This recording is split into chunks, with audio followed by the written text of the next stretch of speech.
Starting teaching you today. My name is John Pio, and my teammates being Zyrus, Ezra, and Bien. Hope you learned something today.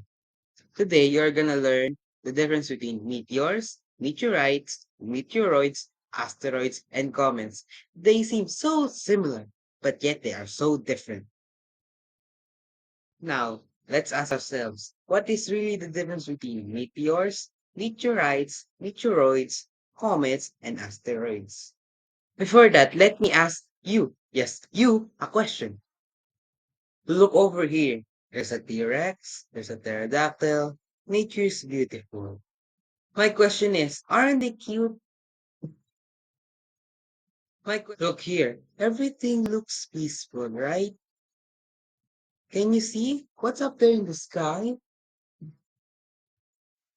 What's over there, you may ask? Is it a bird? Is it a plane? Well, it's that piece of rock that made those cute fellas go extinct. For those who don't know, that is that piece of rock that crashed on Earth a long, long time ago that caused mass extinction of all dinosaur species here on Earth. Now, the question is, what is that piece of rock called? A. A meteoroid. B. A meteor. C. A meteorite. I'll give you 5 seconds to decide.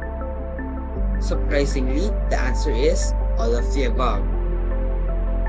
But there's a twist to that. You may be asking, what is just meteors, meteoroids, and meteorites just the same? For me to explain why, let's look at the Earth's atmosphere for us to understand.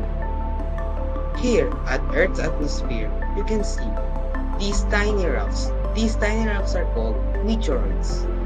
But when they reach the atmosphere, they are now called meteors. And when they survive their trip from the atmosphere, they are now called a meteorite. For key concept number one, we have meteoroids are always in space, but when they go through the atmosphere, they are now called meteors. But then, when they finally land on Earth, they are now called meteorites. Now, let's go back to the atmosphere and play a game. Can you spot the meteoroid? I am giving you 5 seconds to see the meteoroid. So, did you spot the meteoroid?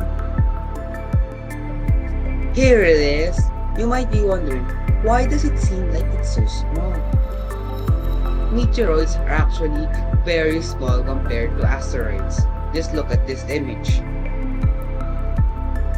The size is what separates it from asteroids and comets. For key concept number two, most of the time asteroids and meteors differ in size. Now, for the remaining two, what is asteroids and comets, you may ask? Now, let's go visit them on their home. Now, we're at the asteroid belt, where most of the asteroids are located between Mars and Jupiter. Did you observe that they seem to orbit in a curved path? Seems like they're following something. For key concept number 3, asteroids as an orbit unlike meteors, where they orbit the sun. Oh look, there's a comet passing by. We're so lucky. Wow, did you see that? Luckily, I took a picture of the comet just in time. Did you observe its tail? Why do you think it has that? Key concept number 4. Comets often have a tail. That's because they are melting. Comets are made out of ice, which when they orbit to the sun, melts and creates this beautiful tail. Want to know more about comets? Have you ever seen one? If not, well, that's because most of them travel from far, far away places, farther than Pluto, or even farther than the boundaries of the solar system itself.